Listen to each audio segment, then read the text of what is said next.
మీ అమ్మ చేతి బువ్వ ఎప్పుడు తింటిరో, మీ అయ్య నోటి మాటలెప్పుడు అన్నలో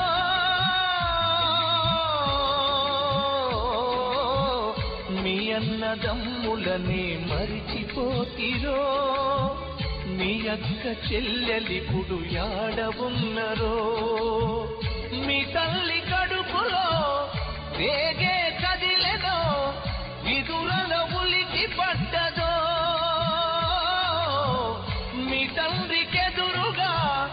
ఏ శకునమొచ్చెనో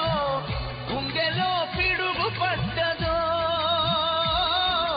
యాడ పుట్టి యాడ పెరిగి యాడ సచ్చిపోతిరో, నేల తల్లే కన్న తల్లై ఒడిన చేర్చుతున్నదా, ఒక్కసారి కళ్ళు తెరిచి అమ్మాని మీరంటారా కొడుకులా